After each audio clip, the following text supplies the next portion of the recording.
Hello, everybody, and welcome back to the Brodo Fantasy Football Podcast presented by BrodoFantasy.com and the Fantasy Football by Brodo app, the only tool you need to dominate fantasy football. You already know what it is. Like, share, subscribe, download, get all up in this business. Welcome back to the Dynasty Don. We are here today to break down some Dynasty rookie values. We've gone through the prospect process. We've done a few mock drafts with these rookies involved. Now I want to break down kind of the first round rookie tiers and where you should be valuing these guys using your first round Dynasty picks in the 2023 Dynasty drafts. Startup season is in full swing now. Like, we are really kicking things off. The NFL draft is only a couple weeks away now.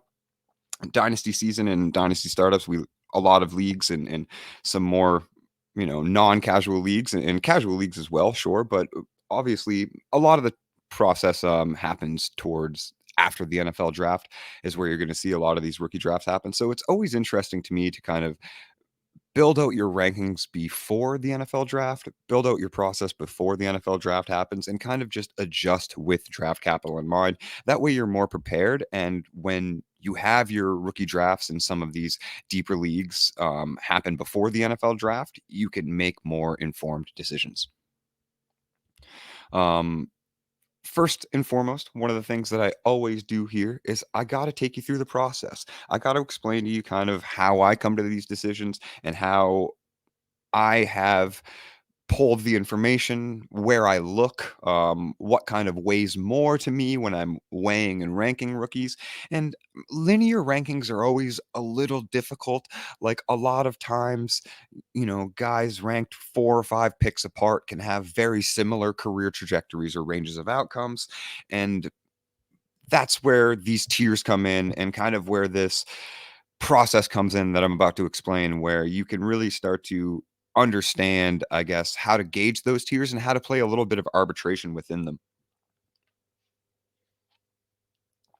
The first part of my process, obviously, and I think it's very simple to say on the surface, but it is very important and something that I think gets very overlooked, and that's to remove bias. You have to eliminate the bias and your fandom and your preferences from your ranking process and your analytic and prospect process altogether. Obviously, easier said than done. The reason that we play this game in the first place is because we are fans of it. So you're going to have players that you prefer. You're going to have my guys. There are certain players that you're going to prefer based on their skill set, based on how they look on film, but you have to be able to remove some of that bias when ranking them, when projecting their career outcomes, especially when you're talking about spending rookie draft capital on them. So I attempt to eliminate my bias and my fandom from the process altogether. Every player should be put through the same rigorous standard to decipher a proper ranking founded on insulated value and their current trajectory for, first year and second year production, specifically for rookies. Obviously, that first year and second year production will help insulate that value more than just their prospect profile and their draft capital and namesake. So removing that bias to be able to give a true standard process of how you put every player through, that there is no moving of the goalposts when you analyze rookies, is very important. Another thing that I look at is market consensus. Obviously, player values and rankings are consistently referenced across other platforms as well. You can't Your opinion and your process to yourself is always going to be very important, and you should have confidence in your process and in your gut feeling and things of that nature. But having an idea of how market consensus shakes out and how other platforms, consensus ADPs like you can find on Keep Trade Cut or Dynasty League Football or Dynasty Trade Calculator, those values are very important for understanding how rookies are coming into the NFL, specifically before draft capital, but afterwards as well. Obviously, players that have incredible analytic profiles can survive a little bit of lesser draft capital, whereas players that are very fringe analytic profiles kind of need that draft capital attached to be able to boost their profile into something that you actually feel comfortable investing in. So historical analytics are used to reference the stickiness of a player's ranking based on his age, his production. And what I mean by age is like early breakout or not. How many years did he spend in college? How many years of removed from high school did it take for him to produce? And year one ADP can greatly affect a player's congruent future value as well, meaning guys that get selected very highly in the NFL draft, whether you feel highly about them in your analytic process or whether you enjoy their film as a prospect or whether they check all the boxes for you, is somewhat irrelevant when they have incredible draft capital attached. Now, you don't necessarily have to change your perspective on that player, but you do have to change the way that you expect his value on the dynasty market to pan out and insulate throughout his first year. Higher draft capital leads to an easier path to opportunity, an easier path to snaps, which is an easier path to being able to prove whether or not they are worth that draft capital in the first place. I'm not saying that busts don't exist. I am saying that draft capital and historic ADP data is a very good indicator of whether or not a player is going to insulate throughout their rookie season, whether or not they will hold that same value on the trade market, even if they do start to decline or if they don't produce, rather. Another thing that I use is future outlook, like, or range of outcomes, whatever you want to call it, but career outcomes, career trajectory. Rankings in rookie rankings and dynasty rankings overall should always favor players that are in stable team situations with strong future outlooks.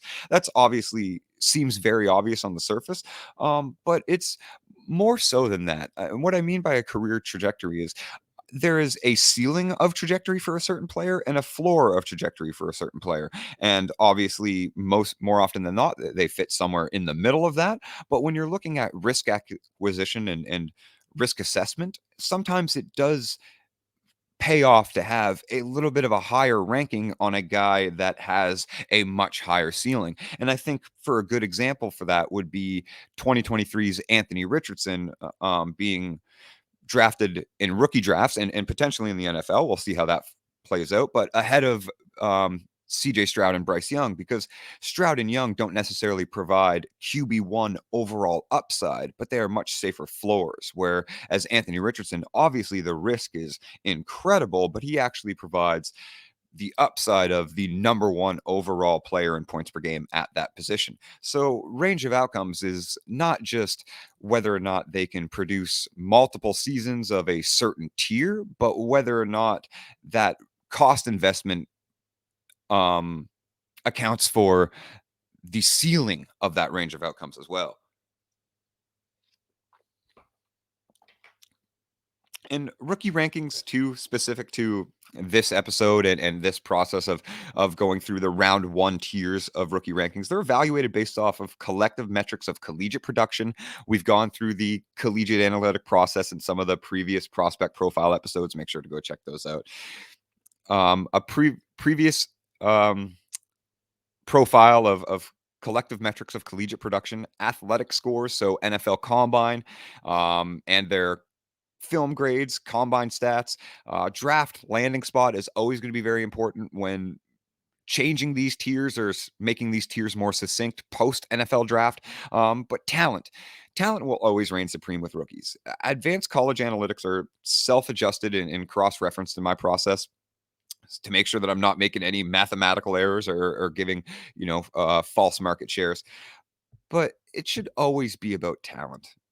First and foremost, like, and for those that find the analytic process a little intimidating, like big number good, low number bad, it really is kind of that simple. Now, there's a lot of different metrics to look at, and absolutely some are more correlative to NFL success than others. But that said, stats are still stats, regardless of what division you want to do within them to create market shares or to create dominator ratings, to create advanced analytics. Stats are still stats. Numbers are numbers. Big numbers in a player's market share or in counting production is a good thing. Talent will always reign supreme in rookie rankings.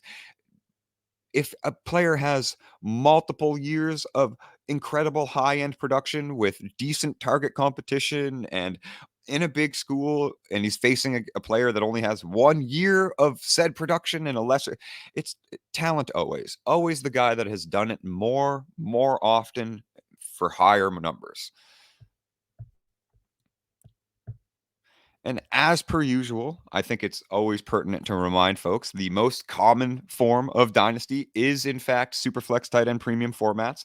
It is what you're going to see more often than not when people refer to Dynasty rankings, and why you kind of hear quarterback value get propped up so much. Like if you only play in one QB leagues and you're listening to stuff about Dynasty and they don't really mention the Superflex, but they're talking about, QBs going 12, 15 QBs going within the first 24 picks. I mean, that's why is the common format is Dynasty, or in Dynasty is Superflex tight end premium. So as always, we'll be looking through our rookie rankings through that lens. The first round of upcoming rookie drafts is honestly stocked with top end talent.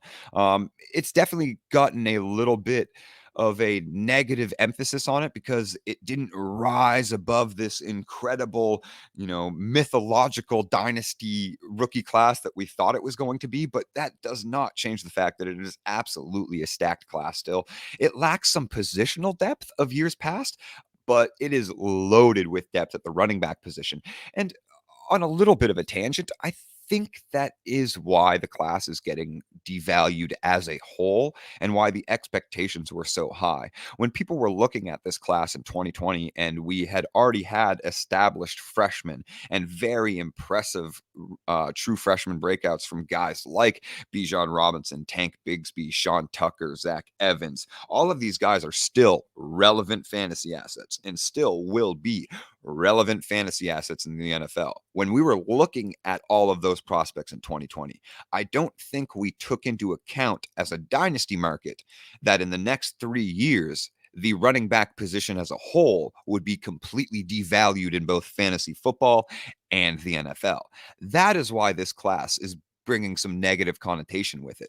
It's because it was incredibly deep at the most volatile and difficult position to find production at for fantasy purposes, and over the career, or over their collegiate career of these prospects, the psychological perception in fantasy has been that the running back doesn't matter as much, which I absolutely am on board with. I am a wide receiver guy first in my building process and my dynasty team building process because of the value insulation and the career elongation of trajectory, and how we have seen points per game gaps come a little bit closer between that top end wide receiver or running back and wide receiver.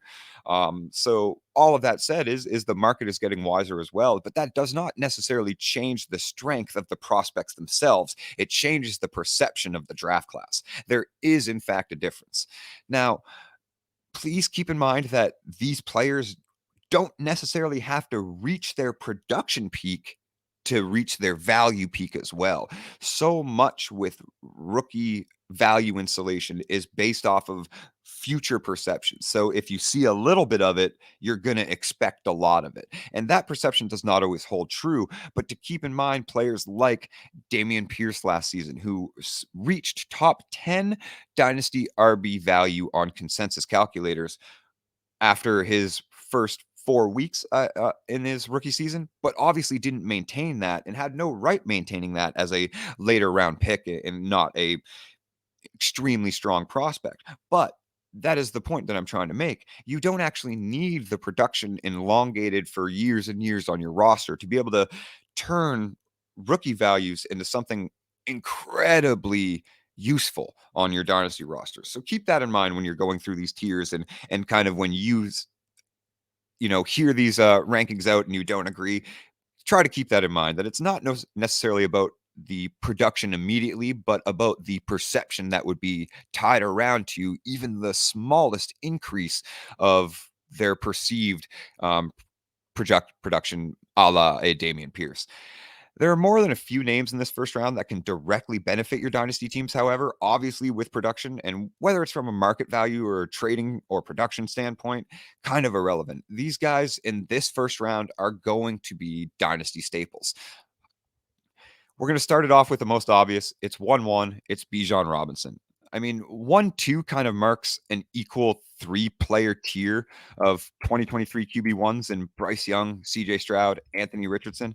But Bijan Robinson is the 1-1. I've said it before, I'll say it again. He is the only rookie in this class that is going to enter the NFL before ever playing a snap as a top 12 dynasty asset. Whether you are QB needy and it's super flex, or you need wide receiver very, very badly, and you want to go with JSN because you think he's a better prospect than Bijan, which by all means is not actually an incorrect statement. Don't. The market value attached to Bijan Robinson alone can net you all of those assets and in addition. And I know it's easier said than done trading back in rookie drafts. That's why you draft Bijan. That's why you actually click the button and don't worry about trading back. You allow those other managers to make the selections for you, because Bijan Robinson, regardless of landing spot, regardless of what happens in training camp and all these, minor market fluctuations that you're going to see before opening kickoff, Bijan Robinson will be a top 12 selection in all startup formats. Obviously, in 1QB, Superflex, tight end premium, doesn't matter. He will go top 12. He will likely go into the top 10 for a lot of people that get even a little riskier. Bijan Robinson is the only asset that can claim that much value insulation. Every other asset is an arbitrational move. So if you want one of those assets, even if you are QB needy and you're like, I'll go QB, it's Superflex, we should value the QB over don't, because the market is not doing so. You can easily draft Bijan in that position if you are QB needy, trade for a QB with additional juice on top of it, allowing you to get maybe one of those flyer running backs and Tank Bigsby, Sean Tucker, Zach Evans in that mid-second round of this current draft, or adding additional value for your future. I absolutely think that Bijan is the 1-1 standalone for every single reason, both market insulation and predictive production. If you're looking at it just from a running back standpoint and running back production standpoint, he checks all of the boxes. He should produce at an RB1 level for multiple seasons. Then the tier break that we already mentioned, an equal three-player tier of 2023 QB1s and Bryce Young, CJ Stroud, and Anthony Richardson. All three possess immense upside, with each having their fair share of red flags as well. There are several different philosophies for ranking this tier. Regardless of your personalized order, the next three quarterbacks stand in a quarterback tier above all other assets in this draft. It really is a Bijan alone as the top 12 startup asset, the overvalued RB1, maybe properly valued, but the overvalued beyond these quarterbacks. And then it's Bryce Young for me at 1-2. He set SEC defenses ablaze during his tenure at Alabama as the starting quarterback. Heisman Trophy winner with a less than ideal frame, sure, measuring in at 5'10 and just north of 200 pounds, but he's shown no signs of allowing his lack of size to affect his game. He has operated at a pro-level offense with success for several seasons. He's got the talent and the potential to be a long-time franchise quarterback and staple producer for your Superflex rosters. I love Bryce Young's profile. The size concerns, are they a concern? Yes. He's small. That's noted. We know that. But has he ever looked small? Has he ever played small? Has he ever not shown up in the biggest games? Has he put up over 3,000 yards without a single wide receiver on his team cracking over 600? Yes, yes, yes, yes, yes. All of those things, yes, yes, yes. Has he won a Heisman? Has he been recognized as the greatest quarterback in college at a single moment? At many moments he has. Yes, yes, yes to all of those things. And he hasn't done it in a weaker conference by any means either. Bryce Young has done it against NFL ready-made defenses, against Georgia in a national championship where, sure, Alabama faltered, but it was absolutely by no fault of Bryce Young's. He's done it against guys that have been drafted in the first round of the NFL draft consecutively for the last 3 seasons, his tenure in the SEC. Bryce Young is ready-made. He's just small. And we have seen just small quarterbacks produce at an incredible level. Kyler Murray, obviously a great comp, and whether or not you like Kyler Murray or think he's a great NFL quarterback, Kyler Murray is as elite of a fantasy asset as it gets, quite literally. And in Kyler Murray's 4 years in the NFL, it might legitimately only be Josh Allen and Patrick Mahomes. Nobody else has put up consistent top 6 point per game numbers for 5 consecutive seasons. Just Kyler Murray, Josh Allen, and Patrick Mahomes. Like, so for those that don't think Kyler is an elite asset, that is a very positive comp to say that Bryce Young has shades of Kyler Murray, both in size, production, and expectancy. In fact, Bryce is a plus rusher as well. He just is such a great pocket presence and has a great feel for where to go with the ball that he doesn't utilize his legs to get out of bad situations. He's more than capable of utilizing his decision making in his arm. But he is a plus rusher. There's no denying that. At 1-3, in the same tier, obviously, this one QB tier after Bijan Robinson is CJ Stroud. Now, Stroud developed as, for me, who is the best pure passer of the 2023 quarterback class. CJ Stroud is the best pure passer of the 2023 quarterback class. He benefited from a super stacked Ohio State depth chart, which contains no less than, let's say, 5 first-round NFL wide receivers. CJ Stroud is literally, in his career at Ohio State, has played with no less than 5 first-round NFL wide receivers: Garrett Wilson, Chris Olave, Marvin Harrison Jr., Jackson Smith-Njigba, Emeka Egbuka.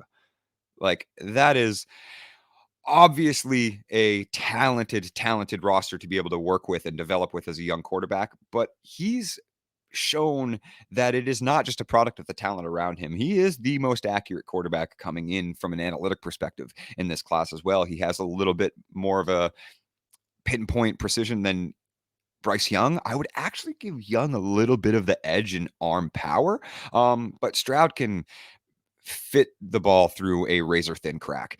His pocket presence and decision making are well beyond his formative years, as he's just 22. He has shown minimal rushing upside in his collegiate profile, has CJ Stroud, but he certainly possesses enough athleticism to extend plays outside of the pocket, pick up some chunk gains with his legs on third downs when necessary, a la Patrick Mahomes.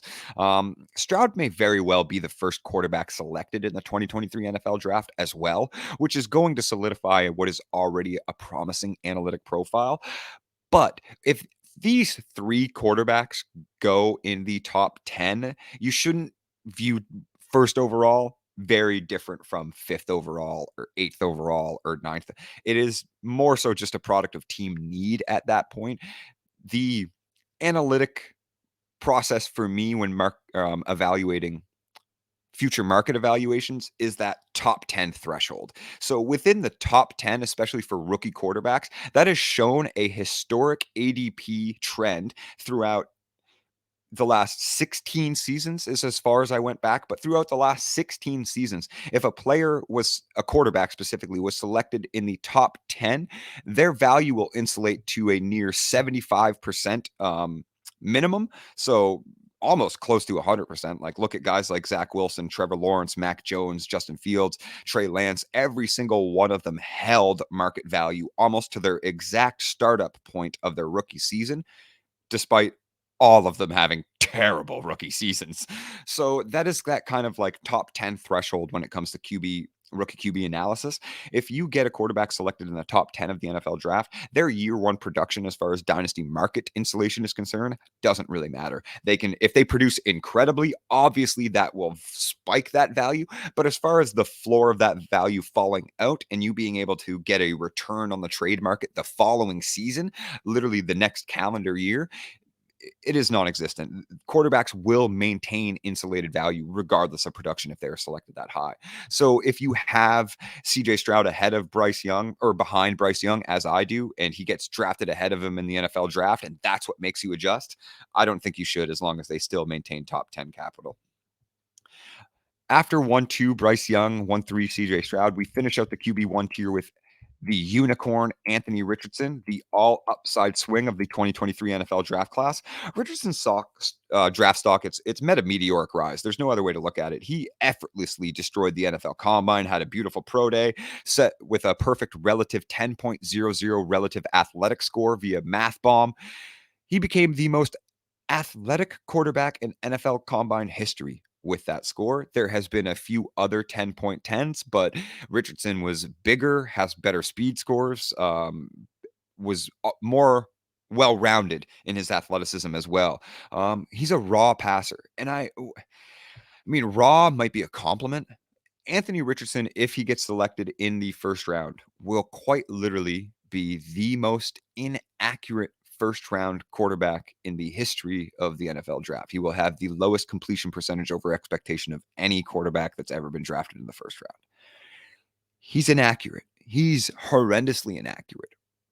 But he has tools that nobody else in this draft class, heck, nobody else before or likely after him will have, and certainly nobody has in this draft class. The intangible tools that Anthony Richardson brings to the table, both from an NFL perspective, as you see, look at the success that guys like Jalen Hurts has had, guys like Josh Allen has had, Lamar Jackson. Obviously, Patrick Mahomes is an incredible passer, but gets things done with his legs as well. Quarterbacks are expected to rush a little bit more. It is becoming an important part of game plans and how offenses function. And you're seeing if players don't necessarily have that bailout of the quarterback option, offenses do struggle a little bit from it. So I think that NFL is definitely always favored athleticism, but it's becoming a more crucial part of the game with defenses getting faster as well. So Anthony Richardson brings intangibles that nobody else brings to the table. He is the most phenomenal quarterback athlete that we have ever seen from a combine perspective. He is going to bring incredible Konami code upside to your dynasty and fantasy rosters as well. He absolutely has 1,000 yards and 10 rushing touchdowns in his rookie range of outcomes if he starts all 16 games. That isn't even crazy. Like, that's not even the ceiling of it. He could legitimately do that at ease. But he's also never completed more than 55% of his passes at any level. Florida is in the SEC. He's played against some tough defenses, but they've also had some cupcake schedules if you look at his game logs as he's been in his tenure there. He's very young still. There's some questions about his age, actually, as there was some misinformation provided. Like, Anthony Richardson will enter the NFL draft at 21 years old. He's incredibly young. He's incredibly raw, but he's everything that an NFL team that has confidence in their coaching and in their ability to develop players will look at and say, that's the number one quarterback in the draft class. I think he could get top 5, top 10 draft capital. A lot of talking heads are wavering on that. But if he does get that top 10 draft capital, why I prefaced with the market insulation is Anthony Richardson becomes a much safer prospect because the market insulation will support him regardless of how bad he plays or if he doesn't play during his rookie season. So should Anthony Richardson get that draft capital ahead of Bryce Young, ahead of CJ Stroud, you can feel a little bit differently in this single QB1 tier about how you're valuing Anthony Richardson, because all of the risk would now be insulated in year one, at least, with probably around a 75% market return the following season, which, although you don't like taking hits, obviously, on your market investments and on your rookie selections, that is still incredible return value if a player doesn't pan out. And that's what you can expect if Anthony Richardson gets that top 10 draft capital. So having him in this tier is absolutely, you can't go any lower than that. And I could see and will completely understand, although my rankings might be a little different, people having him as the QB1 overall in this class. There's no denying the reasoning behind why people may feel that way. After Anthony Richardson, I have a pretty interesting tier break. It is a solo tier break of one player. There's only one player that really should be in the conversation of being ranked ahead of these rookie quarterbacks. And I was, even kind of alluding to it earlier with some people thinking he might be a better prospect than Bijan. But the value insulation will always keep quarterbacks ahead in Superflex leagues. Nevertheless, there is indeed one player that deserves recognition in a tier of his own. And for me, that's Jaxon Smith-Njigba at 1.5. Solo tier as the wide receiver 1, as the positional player 2 behind Bijan Robinson, and the only player that should really even sneak in to these top 4. Like, you might see Jaxon Smith-Njigba kind of jump ahead of a Bryce Young, a CJ Stroud, or potentially an Anthony Richardson, depending on how your league market views those players. But you might actually see him jump into that tier if people, are concerned about Richardson's passing profile or Bryce Young's size, or CJ Stroud doesn't get the first overall draft capital we're expecting, and that goes to Richardson. If some of those red flags pop up, you might see Jackson Smith-Njigba sneak into that tier, but we're basically talking about his ceiling of market evaluation right now at the 1.5. And for good reason. He has a single season of positive statistical production across 3 years at Ohio State. Only one, sure, but that leaves us with somewhat of an incomplete assertion of Smith-Njigba's range of outcomes. With that said, it's one of the greatest single season analytic profiles ever constructed. 110 receptions over his collegiate career, 133 targets, 1,698 receiving yards, 10 total touchdowns. Played 413 snaps, 398 routes. So there's a lot of tread on that tire still. Jackson Smith-Njigba has proven to be dominant with minimal repetition.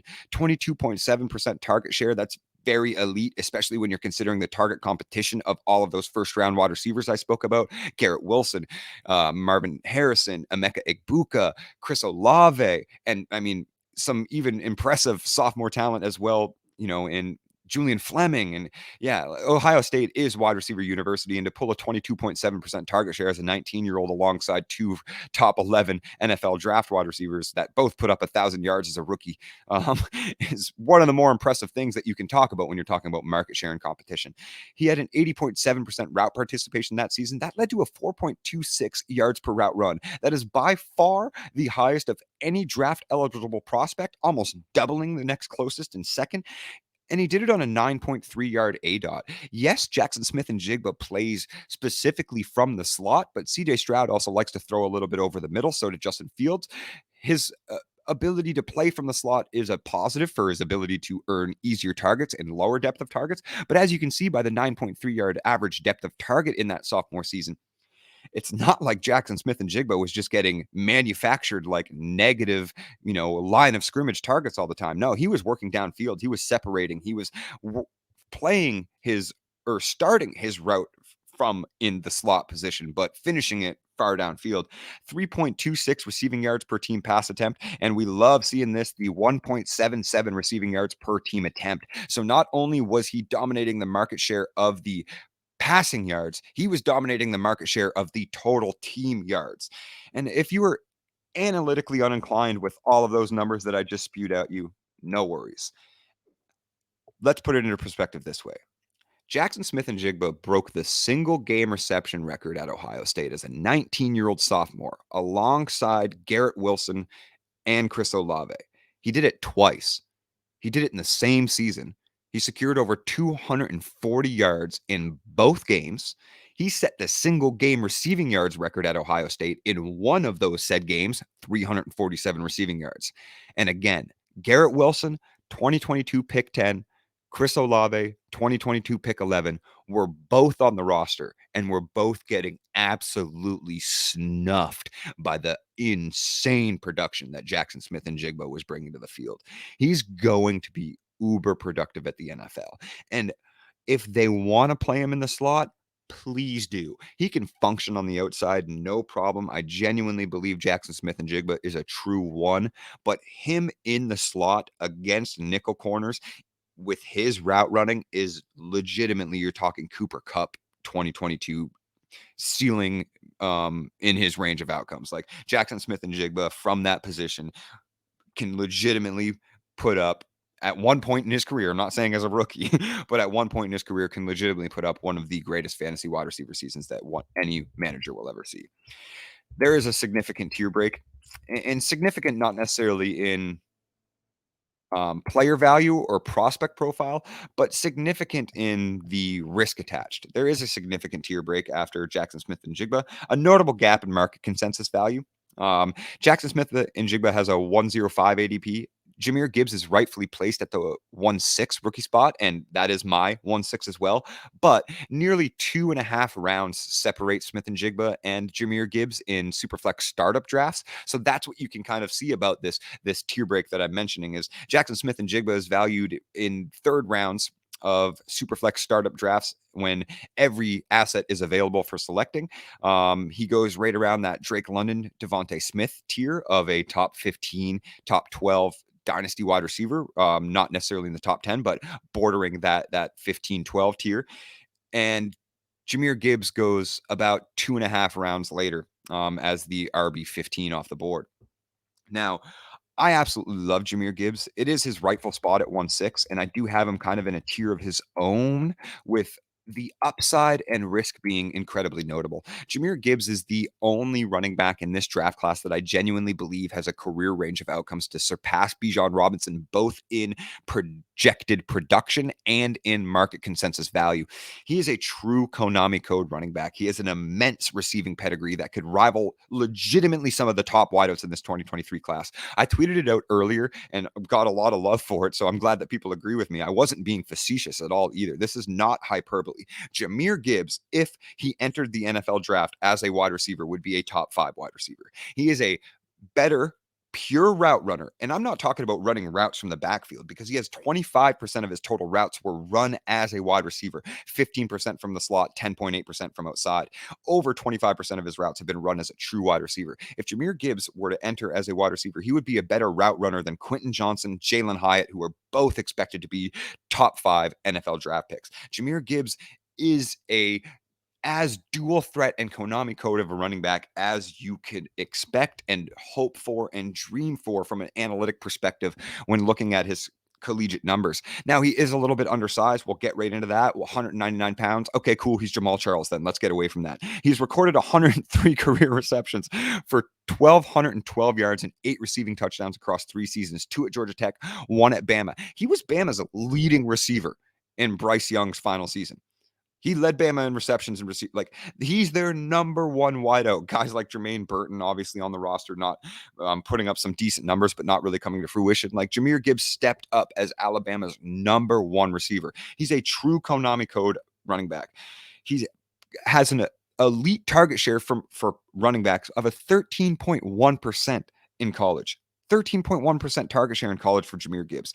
That's very, very good. That would definitely top all the running backs in this class, as does his route percentage, as does his catch rating, as does his 118.2 or 118.2 QB rating when targeted, all tops in the class. He is the only running back in the class that possesses legitimate fantasy breaking upside based on just his receiving potential alone. And obviously, Jahmyr Gibbs is a phenomenal athlete. He ran a 4.3. He's a phenomenal athlete with incredible speed that can work between the tackles. He has a little bit of trouble with contact balance that comes with size. We can expect that, but he's incredibly elusive. He's incredibly shifty. He can burn against anybody. He can turn the corner and say bye-bye to all 11 defenders at a moment's notice. Jahmyr Gibbs should be in a tier of his own after Jackson Smith-Njigba, and I rightfully have him as the 1-6, and I believe everyone else should as well. The next tier break comes with another solo prospect. Now, I know Quentin Johnson is very polarizing and people will want to put him in this tier, but I kind of have Jordan Addison in a bit of a tier of his own. There's a little bit of a tier break for me after Jahmyr Gibbs to where Jordan Addison comes in. But Addison definitely deserves to be ahead of Quentin Johnson, ahead of Zay Flowers, ahead of Josh Downs, ahead of everybody. And in a tier of his own, he shall be. The most common adjective you're going to see to describe Jordan Addison throughout the draft process is versatile. He can play both inside the slot and outside as a true number 1 option for a team in need of receiving depth. He has developed an impressive set of route running skills, arguably the most impressive route runner in this, but we'll give that to JSN. Arguably the most impressive set of route running skills of any receiver in this class. He shows extreme patience, extreme precision to his craft. He allows for a wide array of potentially positive fits come draft time because of his ability to be a dominant slot receiver, earning a high volume of targets at a lower depth, or burning guys along the outside as a true wide receiver 1 with a higher depth of target. He can truly do it all. He's an excellent deep threat. He's an excellent low depth threat. He's got great yak skills. He's fearless in catching the ball in traffic, devastating after the catch, elite ball tracking ability over both shoulders. Simply put, like, in my opinion, Addison has been one of the best receivers in college football over the last 2 seasons, both in his final year at Pitt. And although we saw some statistical regression on paper, Addison was absolutely phenomenal at USC. He was still top 7 of all draft eligible receivers in yards per route run. He was still top 10 of all draft eligible receivers in QB rating when targeted. He had some decoy games as Lincoln Riley was getting him fitted to that offense, and he did have some notable lower leg injuries with hamstrings and some calf strains. Nothing that kept him off the sidelines, but things that kept him limited in games. So that's why you saw some route participation going in. He would have 80 to 90% route participation in games, but only a 5% target share in that game. And if you break down the film, it was kind of pretty obvious that they were just getting Jordan Addison to line up as the solo receiver on the outside to be able to force decoys. Now, that's adding a bit of nuance to why he regressed, but the regression isn't even overly concerning. He had an absolutely, he crossed the thresholds for his final season in that Biletnikoff award-winning season in 2021 in Pitt. Should erase any red flags that you have. Addison is sure to be a viable NFL starter for years. He's got top 12 positional upside in his range of outcomes as well. Now, there's a significant drop-off after the 1-7 selection in Jordan Addison for Dynasty Rookie Drafts. It's not to say that the prospects in question are poor. It's moreover a recognition that the elite assets in this class exist from 101 to 107. After that, in my opinion, you are getting incredible depth. You are getting awesome talent. You were getting very, very good prospects, but there's a little bit more risk. There's more red flags. There is less insulated value. And you're probably talking about a little bit of a lower ceiling when projecting that future range of outcomes. The tier break after Jordan Addison at 1-7 leads to Quentin Johnson at 108. Quentin Johnson possesses a litany of positive intangibles coupled with a wide array of red flags. 6'3" behemoth. He exhibits deceptive athleticism for that size, especially after the catch with open field moves reminiscent of much smaller receivers. He's got a little bit of wiggle. He's got a little bit of shift. It's not just stiff arms and trucks. He can obviously bounce off of tackles with his size as well, but he utilizes his speed, his agility, and his body after the catch very well. Unfortunately, his years at TCU are marred with several negatives, including, but not limited to, excessive amounts of drops, a very limited route tree, poor route separation and success metrics, as you'll find on his reception perception profile via Matt Harmon, and an abysmal yards per team attempt. His receiving yards per team pass attempt indicates that he was able to dominate what few times TCU did pass. Quentin Johnson was able to dominate that market share. We see that from his receiving yards per team pass attempt. That is over 2 yards, but his receiving yards per team offensive play is below 1.0 yards. There are two other first-round TCU wide receivers that have eerily similar analytic profiles, who never had big blow-up counting stat seasons of over 1,000 yards and 10 touchdowns on TCU because that team historically has never passed the football. These TCU receivers in question that I'm comparing Quentin Johnson to also had over 2.0 yards per team pass attempt because they were dominating the market share of a team that refused to pass the ball, causing well below 1.0 yards per team offensive play.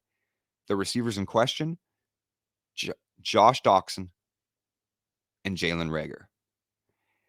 I'm not trying to helmet scout, and I actually don't think helmet scouting is a good thing. You can, to a certain extent, yes, we know Alabama running backs are going to be more, get better draft capital and be put into a system. We know Ohio State wide receivers they're at wide receiver U. We know Iowa tight ends, they're at tight end U, but helmet scouting for a negative is something that I would never suggest. But we kind of have to take it into consideration. It has happened twice before with TCU wide receivers because TCU refuses to throw the ball. And put that into perspective from a psychological standpoint. Imagine being the coach at TCU at any given era and saying to yourself collectively and consciously that I would rather hand the ball off 35 times a game to a running back that isn't even going to make it in the NFL than create easy targets at a lower depth for my quote unquote superstar wide receivers that are now going to get it first round NFL draft cap. Why is it that TCU would much rather hand the ball to Zach Evans and Kendre Miller, who are not as highly touted as Quentin Johnson, who are not going to receive the same first round draft capital, who by all means are not as good football players. Why do they force feed those players in college when, let's be honest, it is much easier to write up an offensive scheme than it is at the NFL level? Why would they force feed lesser talented players opposing to creating schemes for their more talented ones? And my answer to that is pretty simple. Those more talented ones aren't as talented as we think. I know that was a lot of negative on Quentin Johnson. There are a lot of positive as well. A progressive strategy at 1-7 for me would involve trading back kind of into this further tier of the 1-9, 1-8, 1-10, sure, even into 2024, if it's a higher projected pick. I do think that Quentin Johnson has a ceiling range of outcomes where he can be a legitimate alpha and top producer at the NFL, but I think it's a rough road to that ceiling, and the risk attached to that ceiling is a little too much for me. Now, 1-7 is, or 1-8 rather, is congruent and fair value, and I think that's probably where he's going to fall out in my rookie rankings, even post draft, because after that, we're talking about Will Levi at 1-9, Zach Charbonnet at 1-10, Josh Downs at 1-11, and of course, rounding it out with Zay Flowers at 1-12. That is a succinct tier for me that closes out the 2023 first round rookie draft. Of course, we'll get into all the players individually, but after that Quentin Johnson tier, I have all four of those players and the quarterback included in a very similar tier, with probably some of the early second round picks sneaking up into that back end first round tier as well. Like, of course, guys like Tank Bigsby, at the 2-1, 2-2, I would have no issues with, and would have them in a very similar tier to these players. After Quentin Johnson, that tier break that we noted leads into Will Levis at 1-9. He's an undeniably gifted quarterback with physical tools, very toolsy quarterback, as they like to say. He's got size, athleticism, the arm power to succeed at the NFL level.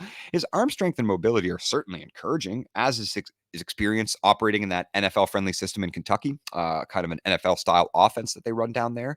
Unfortunately, nothing within his analytic or scouting profile suggests that the young Kentucky quarterback is ready to meet his potential. Like, nothing at all. Not only ready to meet his potential, but necessary will he ever meet that potential. Now, the most common comparison that you're going to see in the, is he has Josh Allen 10 vibes, or he kind of has that Josh Allen feel. The more people make that comparison, the more I'm going to remind people that that's an absolutely terrible comparison. Josh Allen was not a good prospect coming out of Wisconsin. Josh Allen did not have a good rookie season. Josh Allen, by all means, was an absolute terrible bet when it comes to Dynasty Superflex and where he was valued in his rookie season. It was a horrendous bet. It happened to pay out as one of the most extreme outliers for any quarterback outburst, outbreak, breakthrough, whatever you want to call it, that we've ever seen from an analytic perspective and from an NFL perspective in general. There's never really ever been a quarterback with that bad of a prospect profile that has had that bad of a rookie season become anything good at an NFL level. Josh Allen is a unicorn when you're talking about him breaking through and truly becoming a QB1. Expecting that from Will Levis is like, what are we doing here? Expecting that from any quarterback that you give that Josh Allen label to is absolutely crazy. Because if you're giving that Josh Allen label to, then what you're saying is like, oh, this shouldn't work. Like, this isn't going to work. Like, I am fully aware that if I comp a player or a quarterback to a Josh Allen career arc, I am admitting that this is a bad pick.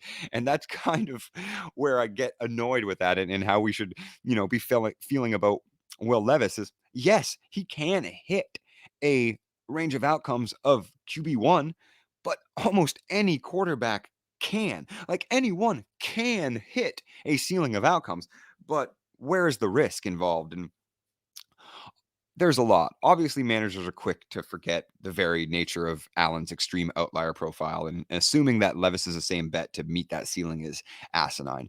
Selecting the strong arm quarterback at the back end of the first, however, allows managers to mitigate some of that risk. If he gets propped up further with NFL draft capital, or if he is in that tier closer to Jahmyr Gibbs, Jackson Smith-Njigba, I'll be completely out. I will be completely out on Will Levis. I don't mind so much rolling the dice and taking the risk towards that 110, 112 with this tier being so similar, in my opinion.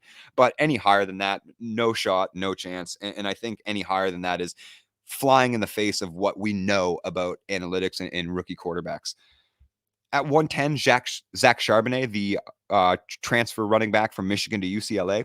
Zach Charbonnet's 2023 draft stock is certainly on the rise. He had a stellar senior year at UCLA. Kudos to him for actually making what many consider to be a poor business decision and going back to school to UCLA, because he had the best season of his career. Absolutely phenomenal. He has ideal size and athleticism to fit into any offensive system as a lead back. It's worth noting that there are justifiable questions surrounding his receiving pedigree, his ability to be a true game changer in fantasy, and a true 3-down workhorse, as he may get supplemented out for some passing work. And he's a good pass blocker, but not the greatest. So that kind of lack of receiving profile, if he was a phenomenal pass blocker, but you could say that, it won't matter. He'll still see those snaps on third down when you're kind of when you're trying to put him in the trajectory of a 3-down workhorse. But because he's a replacement level pass blocker as well, you will see guys that have a better receiving pedigree come in and take those snaps away from Zach Charbonnet at the NFL level. Now, he can still build on that game, because we did see him build on that game in his final season of UCLA, where he set career highs across the board in receiving production. Consensus draft boards have Charbonnet falling into the mid-second round, early third sometimes, but mostly mid-second of the NFL draft. He is basically, the NFL also views Charbonnet in a tier of his own as far as the third running back off the board behind Jahmyr Gibbs, and then a bit of a gap before you get to that deeper level of talent, where it's kind of a crapshoot. And that's why I understand the NFL devaluing the running back position, and fantasy managers doing it as well. Is if you're an NFL GM and you say have an early third, later third, and an early fourth, or a middle fourth from a pick that you acquired, if that's the case with your draft board, like, why not take the positions that are needed in those thirds and allow whatever running back to fall to the fourth, because the running back that you would have selected in the third is likely a similar level prospect. So I think that second mid-round draft capital for Zach Charbonnet is probably where his profile will fall, which will boost what is a promising dynasty profile. If he gets that decent draft capital with that second round, it'll boost a pretty good profile, putting him into a more, I would say, risk-free range of outcomes, where you can probably insulate a little bit with top 16 market value, and then also boost up his production projections with top 16 production as well.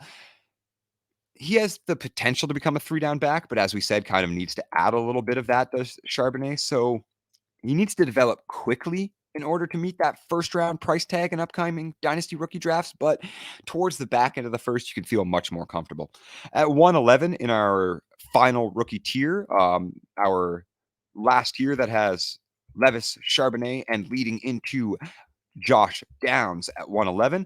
I will bring up Zay Flowers at 112 kind of in this and do them both as a little bit of a combo, because I know a lot of people have Zay Flowers ahead of Josh Downs. I am not one of those people, although I am a big Zay Flowers fan.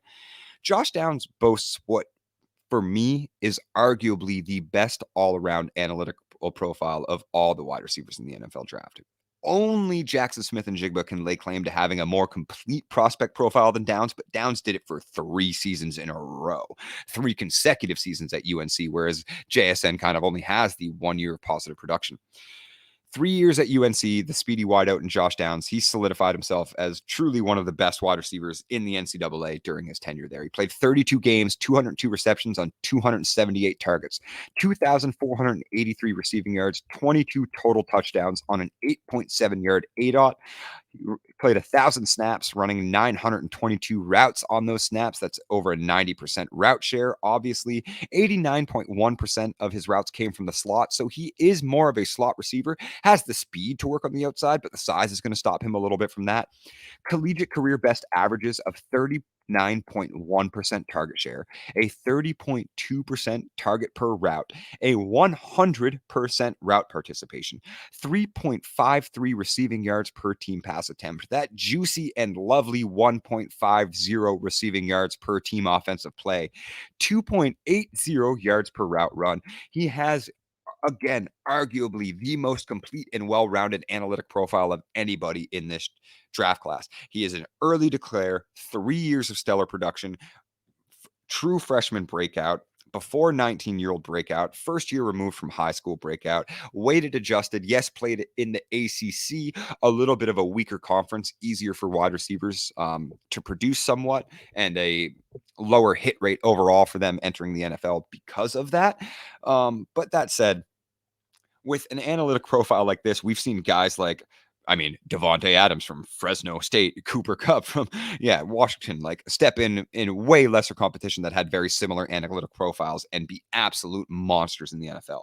Josh Downs doesn't have elite burner speed, but he has crafty speed. He uses it with patience, I guess, would be the easiest way to explain. He has incredible patience when using his athleticism and his speed and deceleration, really fooling cornerbacks into like how much effort they need to put out and how much top end speed they need to match with him. You'll think you're matching him, and then he kind of hits that second gear at ease. He's been a dominant target hogging flanker at UNC for 3 seasons. He profiles best as an elite special teamer and high target slot receiver with limited success or experience as an XY on the perimeter, but can definitely function out there should a team ask him to, but probably won't dominate those snaps. It's not an indictment of him, moreover, an attempt to bring light to the fact that real life scouting evaluations don't always correlate to elite fantasy production. So as the NFL probably has Josh Downs outside of the top 5 wide receivers in their current 2023 rookie rankings, I don't. And I don't think the market should either. I think Josh Downs fits the analytic bill of several highly productive slot receivers before him, such as Amon-Ra St. Brown, Cooper Kupp, Keenan Allen. He lacks the size of some of his statistical likenesses, but we've seen size to be less and less important when it comes to weighing analytic profiles and weighing these prospects. The NFL doesn't care. I don't care. If the NFL isn't worried about small receivers anymore, as we see over and over again that smaller receivers are receiving incredible draft capital, then I'm not going to be worried. Now, if the NFL fades Downs for unknown reasons outside of the first 3 rounds, then we can start attaching a little bit of a red flag to this profile. But as it stands right now, with expected round 2 draft capital, Josh Downs is an analytical dream. At 112, speaking of analytic dreams, now if he didn't play that extra season, it wouldn't be as strong of an analytic dream, but he also played the extra season, so it's not as strong of an analytic dream because he's not an early declare. Zay Flowers is a little confusing. I love Zay Flowers. Just his game on film and everything is so fun to watch. He's an absolute monster after the catch. He's got crispy route running. He utilizes a lot of Deebo Samuel-esque stuff in college, and I'm not just talking about the rushing upside, which obviously he has, but just an ability to work after the catch with true open field vision of a running back. That's what Zay Flowers is. He's found success both inside as a slot receiver or outside as a true XY field stretcher. He profiles best as a slot on low depth of target opportunities where he can feast in the open field and after the catch, much like a Deebo Samuel, where we saw Deebo produce, a top 10 wide receiver point per game finish while having the 97th ranked ADOT in the NFL. Zay Flowers kind of has vibes of that in his analytic profile. Probably not as strong of a range of outcomes as Deebo, but certainly shades of it. His ability to gain chunk yardage after the catch may be his best asset. He allows for a seamless fit in a wide variety of offensive schemes because of that. Like, you can just manufacture low depth of targets and let them work. You don't really need to have a complex scheme. Every offense in the NFL has a slot guy that is expected to work on a lower depth of target and create after the catch. So Zay Flowers can fit in anywhere. 4 years at Boston College. Obviously, you don't like to see him spend 4 years in the ACC at a lesser school, but his final season was arguably his best, and it boosted that analytic profile into being something that truly can turn him into a first-round NFL wide receiver. He's bordering into that first round now, more likely to get round 2 draft capital. Zay Flowers is extremely confident and capable with a litany of fakes and feints to beat defenders off the press. He owns an impressively complex route tree as well. His slight frame makes contested catches a little difficult for him. He doesn't like it when safeties come over the top and get into space. But All of that does little to hinder his positive range of outcomes. He has solid wide receiver 2 upside written all over his analytic profile, will likely meet that range of outcomes. Let's start that again. Zay Flowers will likely meet that range of outcomes and that ceiling, that upside, a little quicker than most of his draft mates, simply due to his experience and his refined skill set. Kind of think Chris Olave, as that extra year was a little bit of a concern for guys that really like early declare, but it also led Chris Olave into being able to have the experience to produce as a true one immediately and be the most pro-ready NFL talent of that class. You could easily make the same argument for Zay Flowers. He may very well be the most pro-ready of any of the wide receiver prospects. But that said, he does have some notable red flags, which is what keeps him in that back end tier for me. I have no issue spending first round draft capital on Zay Flowers. Notable mention too, I know guys are going to have some running backs in this tier, potentially with Zach Evans being boosted up, potentially some Tank Bigsby. I know guys are high on Michael Mayer, Dalton Kincaid projected to get first round NFL draft capital. For me, it's Zay Flowers in this range and Zay Flowers only. He rounds out my tier of the final tier of the first round of Dynasty Rookie Drafts in 2023. And that's going to wrap it up for us, folks. We got through the whole rounds. We got through all the tiers. Make sure if you have any questions, hit me up on Twitter at PsychWardFF. Please consider liking and subscribing. I mean, definitely like and subscribe, but please consider heading over to patreon.com, joining the Patreon so that you can get in on the Discord, get in on an extra podcast, extra waiver wires, Cass's DFS optimizer. You can join for as little as $3 a month. It's in one of the best communities in the Discord ever. So many good like-minded people as well. Shout out to everybody in the Discord when you're listening. You guys are my home, my family. Much love, much respect. Yeah, you can get in for as little as $3 months with so many incredible extras, access to the bros, access to me to help do dynasty roster evaluations, help you, turn your dynasty rosters around. You get obviously so many fun leagues during the season to join in, all of the specialty leagues, the Beat the Bros, the All Flex League, the things. So head over to Patreon. As little as $3 a month can get you all of those extras and so much more. Download the Fantasy Football by Brodo app. You already know what it is. You got to download the app. It's still somehow free. Cass has the player comps out, which are one of my favorite things that give me an edge in Dynasty. You get to kind of see the career range of outcomes, like things that we were talking, the percentage that this player will hit that fantasy range of outcomes. And we use the comparisons moreover of a fantasy production comparison rather than just these guys are the same size and went to the same school and had 1,000 yards. Looking at you, player profiler. But that said, the app has the fully updated with all of the articles, the podcast, the player comps, exclusive stats, up to the minute news. We're one of the fastest breaking news for push notification apps. So yeah, make sure you download the app. You can get it for free at Google Play or your app store on Apple. That's it for me. Follow me at PsychWardFF. Follow the fam at Brodo Fantasy or at FF by Brodo for all of the app updates. You can follow the boys at BrodoFF Tim, at BrodoFF Jason, at BrodoFF Mike, at BrodoFF Casanova. We got a whole army out here bringing you all of the hottest content. Much love, much respect. We'll see you next week. Peace.